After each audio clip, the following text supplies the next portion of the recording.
Assalamualaikum warahmatullahi wabarakatuh.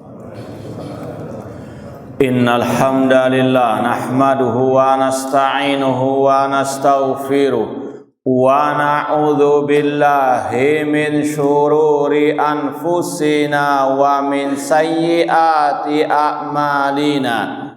Man yahdihillahu fala mudhillalah wa man yudlil fala hadiyalah. Ashhadu an la ilaha illallah wahdahu la syarikalah wa ashhadu anna Muhammadan abduhu wa rasuluh. Ya ayyuhalladzina amanu taqullaha haqqa tuqatih wa la tamutunna illa wa antum muslimun. Ya ayyuhan nasu taqu rabbakumul ladzi khalaqakum min nafsin wahidah wa khalaqa minha zawjaha wa batha minhuma rijalan katsiran wa nisaa wattaqullaha alladzi tasaaluna bihi wal arham innallaha kana 'alaikum raqibah.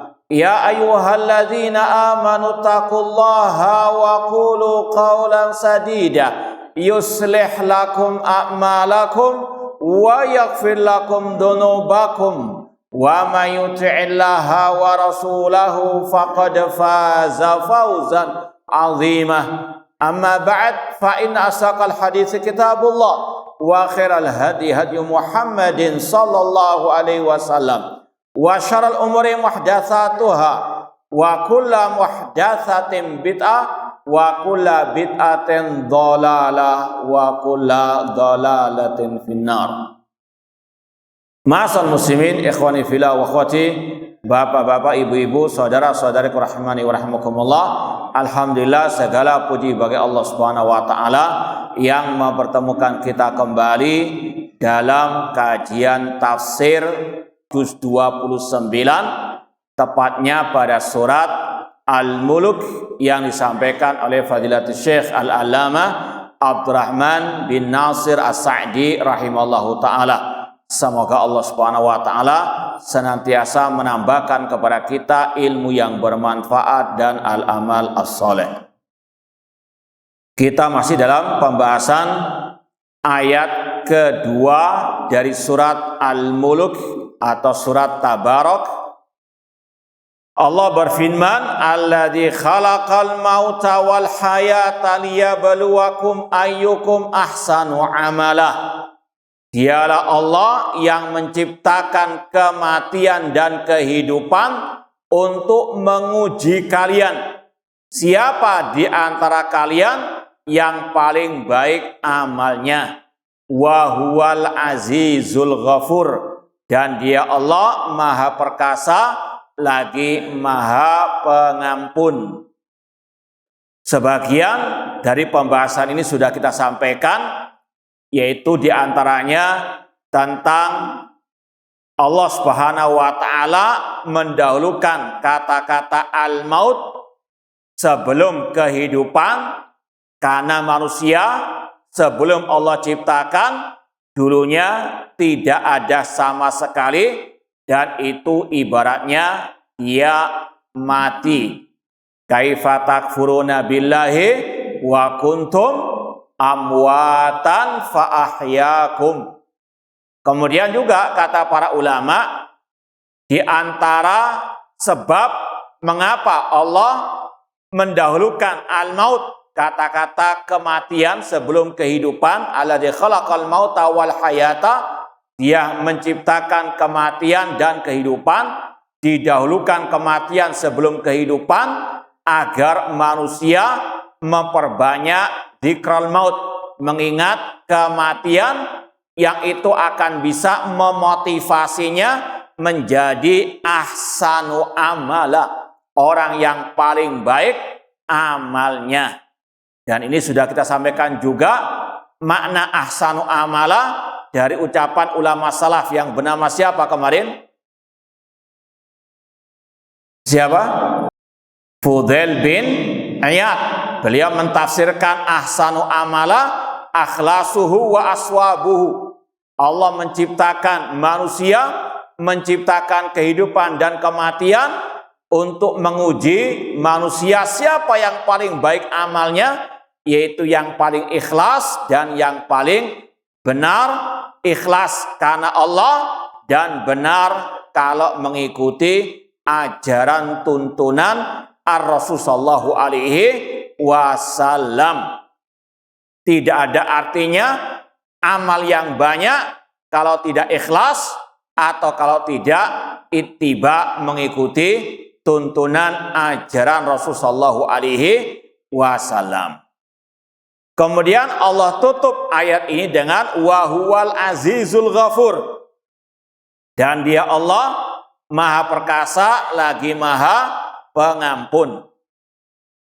Sudah kita lewati dalam ayat sebelumnya nama Allah Al-Qadir. Wa huwa ala kulli syai'in qadir. Salah satu bentuk iman kepada Allah mengimani nama-nama Allah.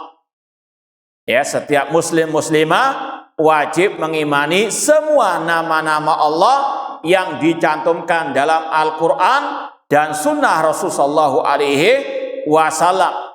Di antara nama Allah Al-Aziz Al-Ghafur. Di antara nama Allah Al-Aziz Al-Ghafur. Taib ma'asal muslimin ikhwani fillah wa akhwat rahimani wa rahimakumullah. Dan kata para ulama sebagaimana firman Allah, walillahil asmaul husna fad'uhu biha. Allah memiliki nama-nama yang al-husna. Al-husna itu kalau dalam istilah bahasa Arab, ya, isim tafdil yang menunjukkan paling baik. Ya, al-husna itu isim tafdil istilahnya yang menunjukkan puncak dari kebaikan. Semua nama Allah bukan sekedar baik, namun yang paling baik. Kenapa dinamakan al-asmaul husna? Karena setiap nama Allah mengandung as-sifatul ulia, mengandung sifat-sifat yang paling mulia. Allah namanya Al-Qadir karena punya sifat Al-Qudratul Kamilah, karena memiliki sifat kekuasaan yang sempurna. Demikian pula Allah namanya Al-Aziz, punya sifat Al-Izzah, keperkasaan kemuliaan yang maha sempurna. Kemudian juga Allah namanya Al-Ghafur karena punya sifat Al-Maghfirah, ampunan. Dan itu sekali lagi semuanya yang paling baik, yang paling mulia. Kemudian kata para ulama dalam redaksi ayat ini didahulukan Al-Aziz sebelum Al-Ghafur, itu di antara hikmahnya agar manusia ketika menyimpang atau mau menyimpang dari ahsanu amala, sudah kita sampaikan manusia Allah ciptakan untuk berbuat yang paling baik. Namun ketika dia mau menyimpang dari tujuan hidupnya ini, harus ingat Allah Al-Aziz. Hati-hati, Allah Maha Perkasa, Allah Syadidul Iqab, Allah sangat keras siksanya. Ini didahulukan nama Al-Aziz sebelum dia melangkah jauh, menyimpang dari tujuan hidupnya. Ingat nama Allah Al-Aziz yang Maha Perkasa, siksanya sangat dahsyat, sangat pedih. Kemudian dilanjutkan dengan Al-Ghafur. Ini diantara hikmahnya setelah Al-Aziz Al-Ghafur, seandainya namanya manusia nggak ada yang sempurna, manusia nggak ada yang luput dari kesalahan. Kullu bani Adam khata, setiap manusia pasti berbuat kesalahan. Maka dia ingat nama Allah Al-Ghafur, maka dia bersegera untuk bertobat kepada Allah Subhanahu wa Ta'ala. Intinya kata para ulama, ketika Allah menutup ayat-ayat Al-Quran dengan nama-namanya, itu pasti ada hikmahnya. Pasti ada makna yang tersirat.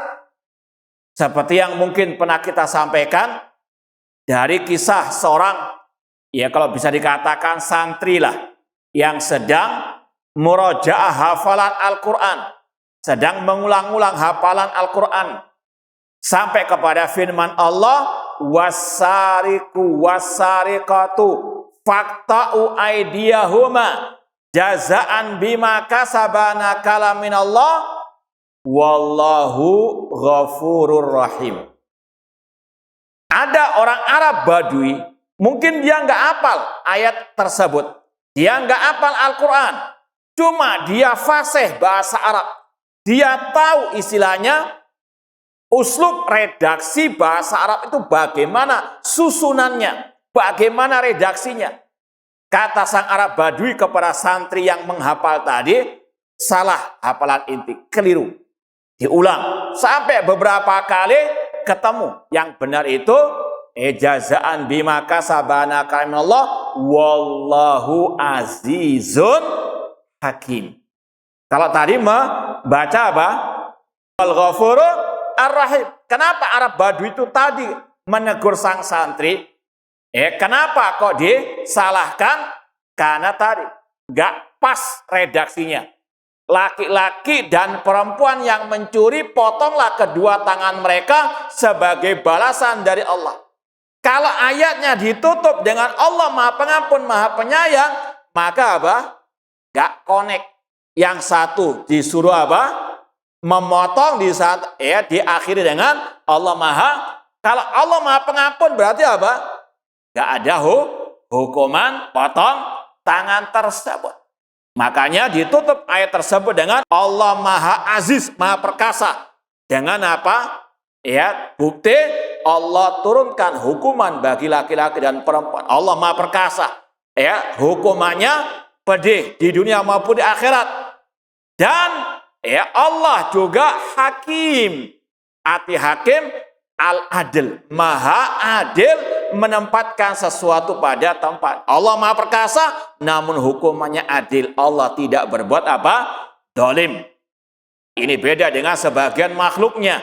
Kalau sebagian makhluk, terkadang dia punya keperkasaan, kedudukan, punya power, namun dia banyak berbuat dolim. Namun Allah, kemuliaannya, keperkasaannya tidak berbuat dolim kepada hamba-hambanya karena Allah Hakim. Digabungkan Azizun Hakim.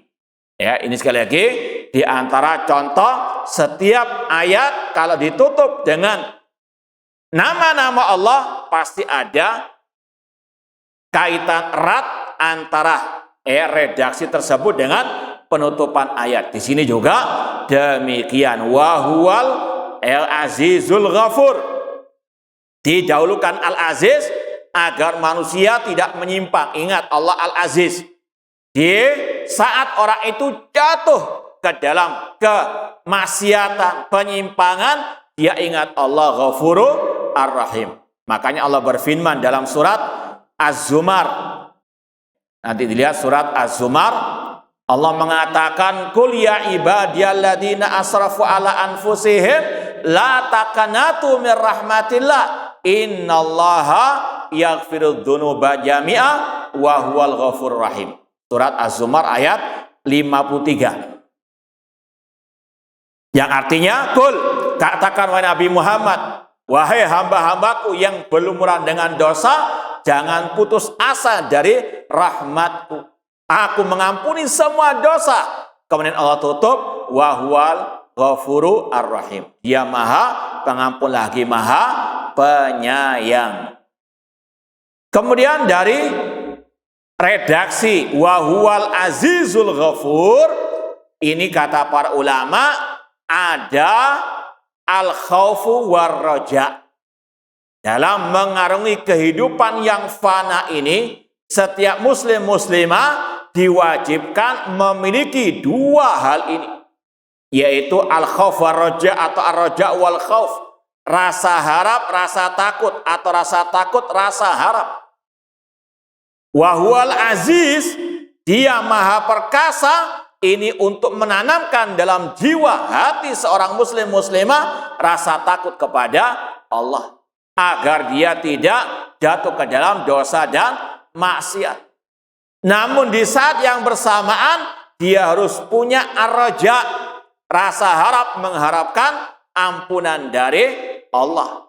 Dan selayaknya itu harus diseimbangkan terus.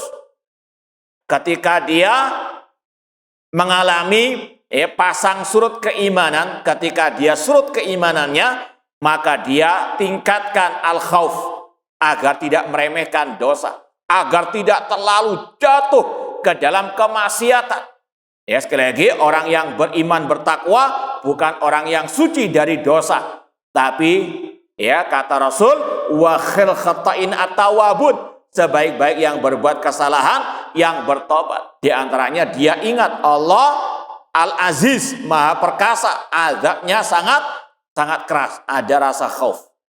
Tapi kalau rasa takutnya sudah mau berlebihan, diseimbangkan dengan ar-raja, dia tahu Allah Maha Pengampun.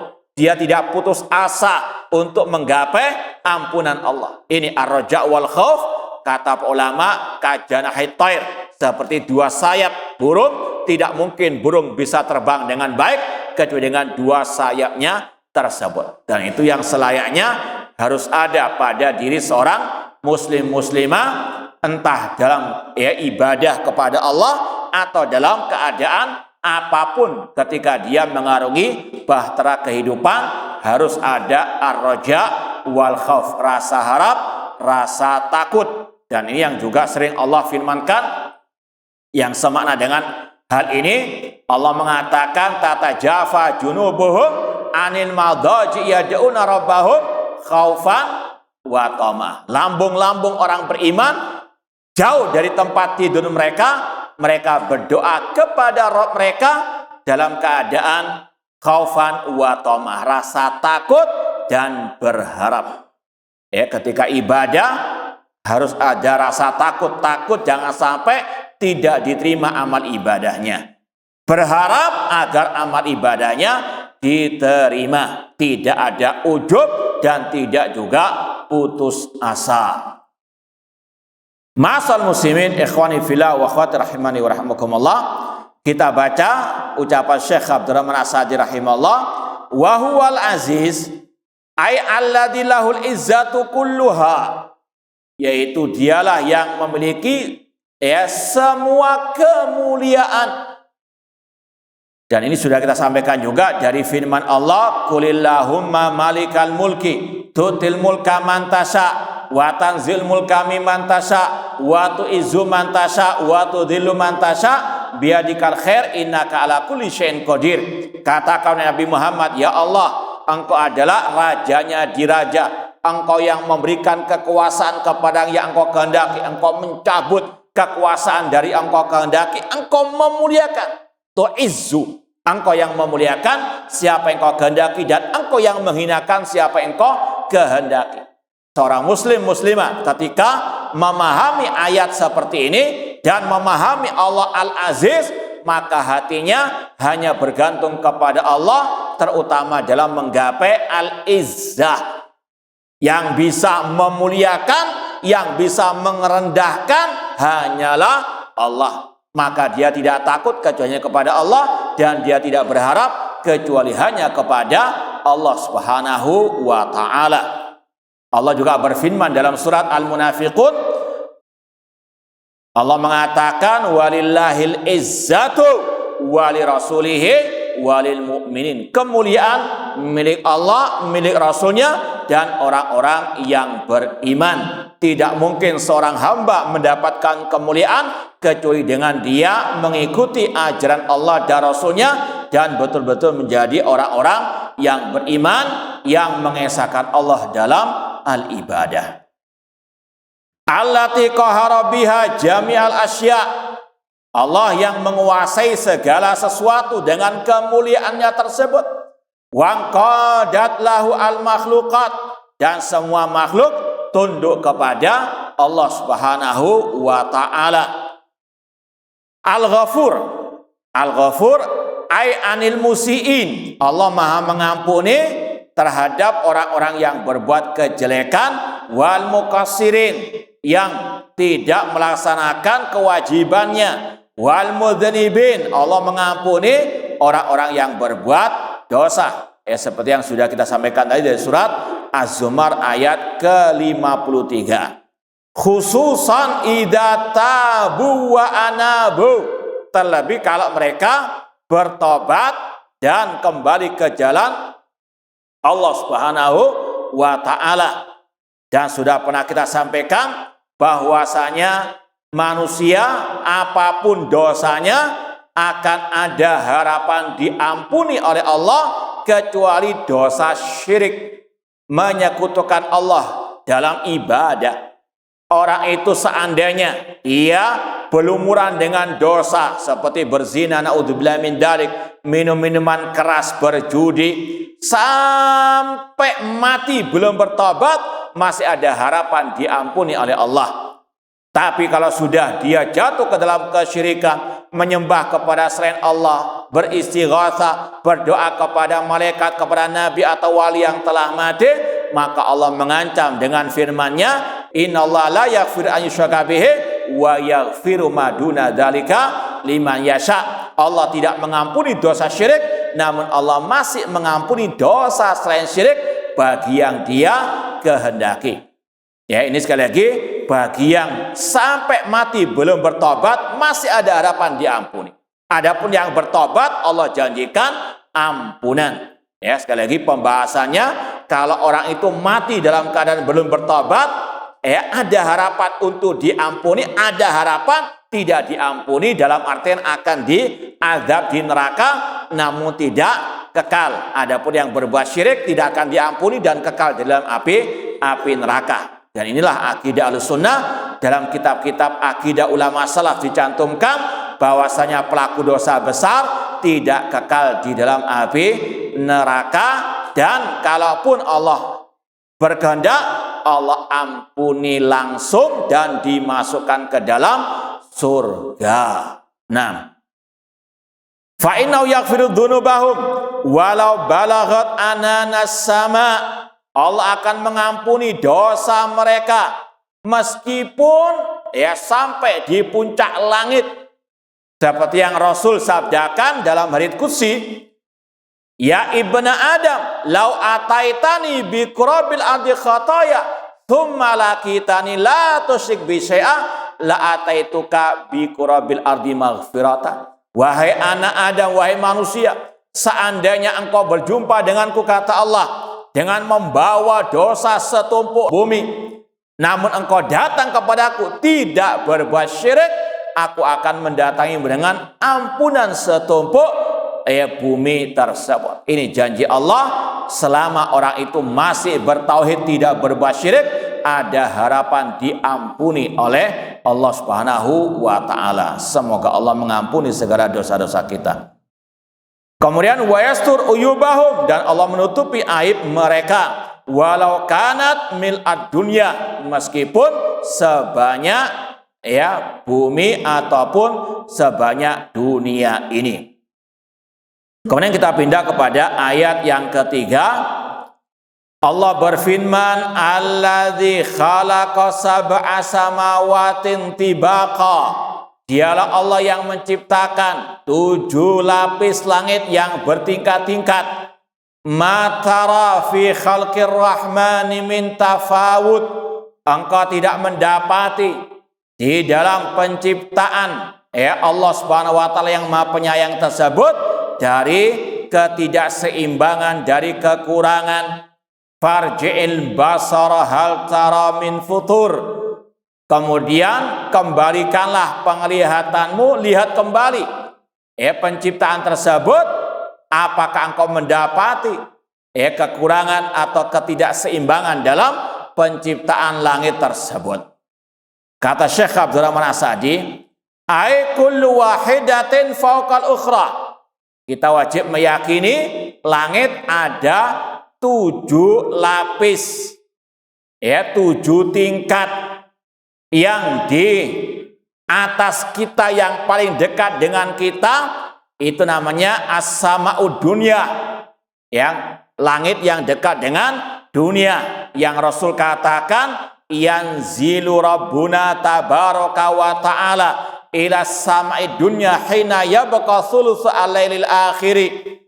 Dalam hadis yang mutawatir dalam Sahih Bukhari di antaranya Rasul mengatakan Rabb kita turun ke langit dunia, langit yang dekat dengan manusia, ya, pada sepertiga malam yang terakhir seraya Allah berfirman, siapa yang berdoa kepadaku aku akan kabulkan, dan yang meminta ampun kepadaku akan ampuni. Ini sekali lagi, langit ada 7 tingkat dan yang paling tinggi dekat dengan arsy-Nya Allah Ar-Rahman alal asis tawa, ya, ars makhluk yang paling tinggi. Allah istawa, tinggi di atas al-ars, dan insya Allah akan ada pembahasan tentang Allah fis sama, Allah di atas langit, di dalam surat Al-Mulk ini insya Allah ta'ala.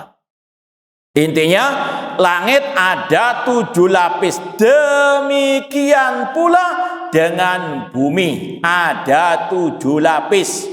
Mana dalilnya kalau tentang langit? Ini Allah mengatakan khalaqas sab'a samawat.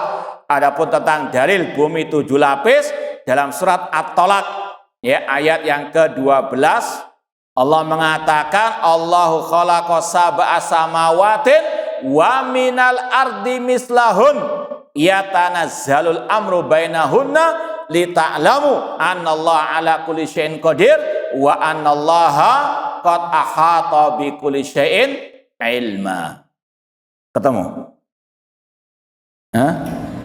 Sudah dilihat surah At-Talaq, khawatir kita keliru ayatnya. Saya? Baik. Yang artinya Allah khalaqas sab'a samawatin. Dialah Allah yang menciptakan 7 lapis langit. Ya, kemudian Allah mengatakan wa minal ardi mislahunna, dan Allah juga menciptakan bumi yang seperti 7 lapis langit tersebut, yang mana turun perintah Allah di antaranya. Ini sekali lagi dalil langit ada 7 tingkatan, demikian pula dengan bumi. Dan Rasul SAW dalam Sahih Muslim mengatakan man akhadha shibran minal ardi tawwakallahu bisabi aradin yaumal qiyamah. Dalam Sahih Muslim Rasul mengatakan barang siapa yang mengambil, merampas, mencuri tanah orang lain meskipun hanya sejengkal saja, pada hari kiamat akan dililit dengan 7 lapis bumi. Ya, naudzubillahi min dzalik. Ini ancaman orang yang suka mengambil tanah orang lain. Ya, naudzubillahi min dzalik. Ancamannya dililit dengan 7 lapis bumi. Ini dalil bumi ada 7 lapis sesuai dengan ayat dan hadis dalam Sahih Muslim tersebut. Kemudian kalau dalam ayat At-Tolak tadi Allah mengatakan di antara hikmah Allah menciptakan langit dan bumi tersebut lita'lamu annallaha ala kulli syai'in qadir, agar kalian mengetahui Allah Maha Kuasa atas segala sesuatu. Ini ada kaitan dengan awal surat tadi. Tabarakalladzi biyadihil mulk wa huwa ala kulli syai'in qadir. Dan kata para ulama, surat Al-Mulk ini secara umum, secara global maknanya tentang kekuasaan Allah, maknanya tentang Al-Qudrah, kekuasaan Allah atas semua makhluknya.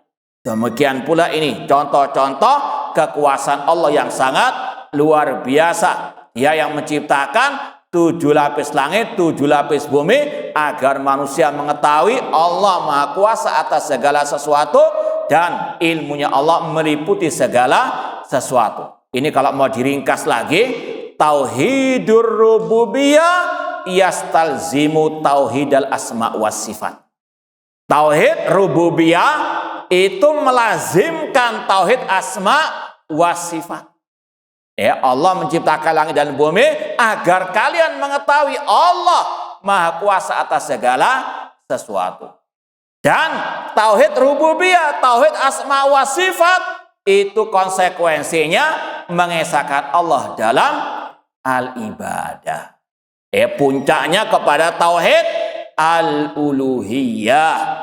Rububiyah, tauhid ar-rububiyah, meyakini Allah satu-satunya yang mencipta, mengatur, menguasai alam semesta. Ini mengantarkan, melazimkan, mewajibkan manusia untuk beribadah hanya kepada Allah. Sebagaimana dalam surat Maryam, kalau nggak salah sudah kita sampaikan pada pertemuan yang lalu, kalau nggak salah ayat ke-65, Rabbus samawati wal ardi wa ma bainahuma fa'budhu wastabil li ibadati hal ta'lamu lahu samiyah. Dialah Allah, Rabb langit dan bumi, dan apa yang di antara keduanya, maka konsekuensinya, kelanjutannya fa'budhu, beribadalah kepada Allah. Jadi sekali lagi, ini keterkaitan erat antara tiga tauhid yang disampaikan oleh para ulama, di antaranya oleh Imam Abu Hanifah, Imam Ibnu Battah Al-Ukbari, Imam Ibnu Manda, dari ulama-ulama as-salaf. Nah, kemudian kata beliau, walaysa tabaqatan wahidah wa khalaqaha fi ghayatil husni wal itqan. Bahwasanya langit tidak satu lapis, namun 7 lapis, 7 tingkatan. Allah menciptakannya dalam keadaan yang paling baik, yang paling sempurna. Makanya kita setiap salat Jumat, kalau imamnya membaca surat yang Rasul sering contohkan ketika salat Jumat, itu surat apa? Al-Ghasyiyah. Afala yanzuruna ilal ibili kaifa khuliqat wa ilas samai kaifa rufi'at. Ini kita apa? Diajak untuk merenungkan bagaimana Allah menciptakan langit tersebut. Langit ini luar biasa, tanda kekuasaan Allah. Kalau kita sudah paham akan hal itu, konsekuensinya tadi Allah Maha Kuasa atas segala sesuatu. Konsekuensinya Allah satu-satunya yang berhak diibadahi. Tidak ada sekutu bagi Allah Subhanahu wa ta'ala. Ma tara fi khalqir rahmani min tafawud. Engkau tidak mendapati dalam penciptaan Allah Ar-Rahman dari tafawud. Tafawud artinya khalalin wa naqsin, dari tidak seimbangan. Ini beda dengan manusia ketika membangun misalnya atap rumahnya atau atap gedung, pasti akan ada apa? Kekurangan. Yang sudah sekarang usia 70 tahun, ketika dia sekarang memperhatikan langit, mulai dari dia anak-anak sampai umur 70 tahun, apakah ada perubahan sekarang langit? Apakah ada yang bocor atau yang ada? Yang usia 80 tahun ada enggak di sini? Nah, mulai dari kecil sampai sekarang 80 tahun. Langit sudah berubah atau enggak sekarang? Ada kekurangan apa? Ada yang rontok atau Naudzubillahi min dzalik. Ini sekali lagi tadi menunjukkan bagaimana Allah ala kulli syai'in qadir, dan itu kewajiban seorang hamba setelah itu mensyukuri nikmat Allah dan sekaligus tadi beribadah hanya kepada Allah. Wa ida intafan naqsu min kulli wajhin sarat hasanatan kamilah mutanasibatan min kulli wajhin fi launiha wa hayatiha wa irtifaiha wa ma fiha minasyamsi wal qamar wal kawakib an-nayyirat as-sawabit minhunna was-sayyarat. Kata Syekh bahwasanya kalau telah ditiadakan kekurangan dari penciptaan langit tersebut dari segala sisi, gak ada kekurangan sama sekali, itu menunjukkan bagaimana kesempurnaannya dan keseimbangannya dari segala arah, segala sisi. Dari warnanya, luar biasa. Kalau antum istilahnya sumpek istilahnya atau suntuk ketika melihat bagaimana pemandangan langit, apalagi dengan awalnya, ini luar biasa nggak usah jauh-jauh pergi Nah, lihat wa ilas sama'i kaifa rufi'at. Ya, kemudian juga dari bentuknya hayatiha. Demikian pula dari ketinggiannya wa ilas sama'i kaifa rufi'at. Langit ditinggikan tanpa tiang. Ini masjid aja segini tingginya tok, ada apa? Tiangnya. Langit ada nggak tiangnya? Ini sekali lagi Allah ala kulli syai'in qadir, maha kuasa atas segala sesuatu. Ya, semua ciptaannya sempurna. Wartifaiha wa ma fiha minasyams, ditambah lagi dengan pemandangan mataharinya, apa sunrise atau sun apa lagi itu, ya. Kemudian wal qamar, ketika malam hari, ya apalagi kalau bulan purnama, luar biasa keindahannya. Ini bukan sekedar keindahan titik, namun keindahan dan kewajibannya apa? Manusia bersyukur kepada Sang Penciptanya dengan hanya beribadah kepada Allah semata. Demikian pula dengan adanya bintang-bintang yang bersinar. Insya Allah akan ada penjelasan lebih lanjut masalah an-nujum atau al-kawakib. Dan bintang-bintang tersebut ada yang menetap, ada pula yang berputar di porosnya. Walamma kana kamaluha ma'luman amara ta'ala bitikharin nadhar ilaiha wa ta'ammul fi arja'iha. Ketika telah dimaklumi, diketahui kesempurnaan ciptaan Allah, ya, dengan apa? Tadi pemandangannya, kesempurnaannya tersebut, Allah perintahkan lagi manusia melihat sekali lagi. Ya, tadi kita sampaikan mulai dari orang itu kecil sampai mungkin usia 80 tahun tidak pernah berubah namanya langit dengan keindahannya tersebut. Ini kalau tidak dibacakan ayat seperti ini, kadang manusia tidak bisa mensyukuri nikmat Allah tersebut. Bitikrin nadhar ilaiha wa ta'amul fi arja'iha. Qala, Allah berfirman lagi, farji'il basara, ulangi lagi penglihatannya. A'idhu ilaiha naziran mu'tabiran hal tara min futur ay naqsin wa ikhtilal. Apakah engkau mendapati ada kekurangan, ketidakada seimbangan, atau tadi ada yang mungkin rontok, atau ada yang lobang dan seterusnya? Tidak akan mungkin ditemukan kekurangan tersebut.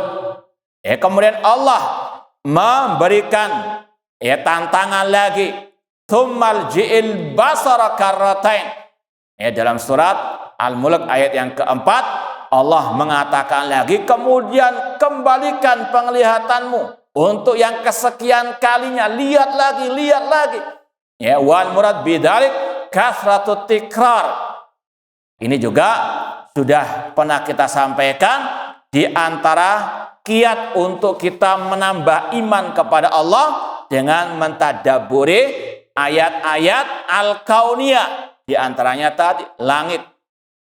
Kata Syekh Dr. Abdul Razak bin Abdul Muhsin Al-Abbad Al-Badr dalam kitab beliau Asbab Ziyadatil Iman wa Nuqsanihi, di antara sebab bertambahnya keimanan selain belajar ilmu agama, belajar Al-Quran, belajar tauhid asma wa sifat, demikian pula tadabbur ayatillah al-kauniyah, dengan kita merenungkan tanda-tanda kekuasaan Allah yang ada di alam semesta ini, di antaranya langit. Ini akan bisa menambah iman kita kepada Allah Subhanahu wa ta'ala.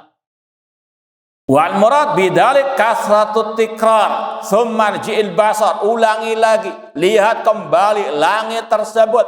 Yang qalib ilaikal basar khasi'an wa huwa hasir, maka engkau akan kembali dengan kelemahan, tidak mendapatkan sedikit pun kekurangan dalam apa? Diciptakannya langit tersebut. Kita cukupkan sekian, kurang lebihnya mohon maaf. Wa jazakumullahu khairan. Wassalamualaikum warahmatullahi wabarakatuh.